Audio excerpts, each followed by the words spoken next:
李显龙在美国给美国上课，被当成了中国的耳语者。这么宝贵的一堂外交课，美国人真该好好听一听。各位网友，大家好，我是刘小飞。前几天美国人说，美国和东盟国家领导人应该搞一个特别峰会，结果这时间呢是没谈拢，美国人先后好几次改日期。改着改着呢，又跑到了什么欧洲溜达一圈，参加了北约的峰会，还有七国集团峰会，还去了波兰嘛。等跑完这一圈，然后呢，又告诉东盟国家，我这儿呢没事了，28号到29号，你们赶紧过来。东盟领导人一想，凭什么呀？你就这么呼来唤去的呀？你让我去我就去啊。然后呢，告诉美国这几天没空，我们有安排，导致美国跟东盟领导人的这个会面无限期推迟了。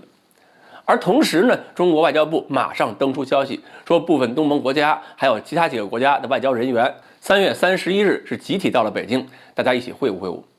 原来呢，这些国家是这么没空的。不过，美国总统拜登也没有白等，还是等到人了，就是新加坡总理李显龙去了，跟美国的政要会了面，讨论了双方的合作等等。这些呢都是面子上的话，关键是李显龙出席美国智库美国外交协会的对话会的时候，他亮出来一些新加坡的外交真本事。新加坡这个国家啊，虽然说是发展的不错，但是毕竟国土小，所以在外交上一直有一个非常稳健的作风。而这几年呢，面对美国也表现出了很强的独立性、自主性。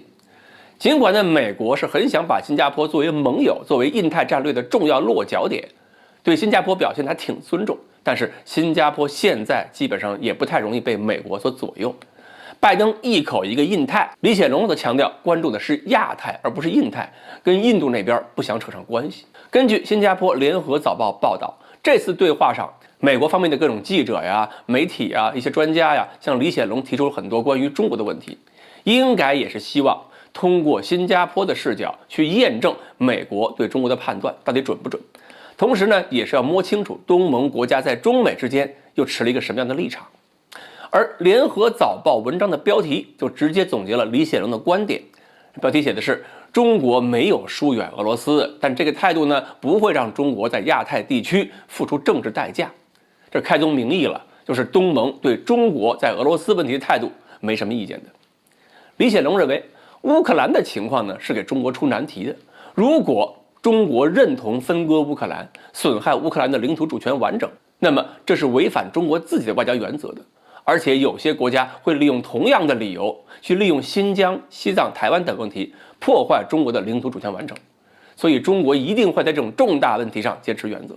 中国说的那句解铃还须系铃人，李显龙的解释是你们自己的问题自己解决，中国不会接受任何一方的求助。关于美国对中国的制裁，李显龙呢则反复提出了一些比较温和的警告，说中美两国的经济密切相关，中国是美国的主要贸易伙伴，是许多美国公司的生产基地。你美国敢玩脱钩，一定会伤害美国。中国的发展动力巨大，而且是不能阻拦的。你美国要尝试阻拦中国，也一定会给自己带来一个会持续很长时间的麻烦关系。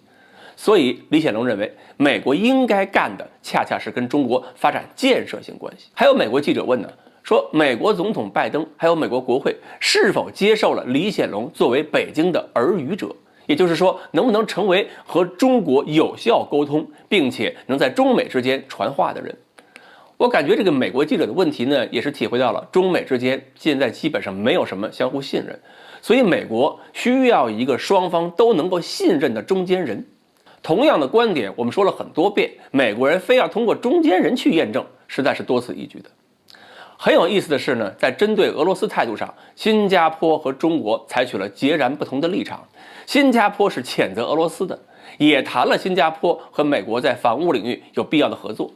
但是尽管跟中国有这么大的立场区别，李显龙显然这次是站在了中国的角度，帮助中国解释了一下中国的立场到底为什么是这样的，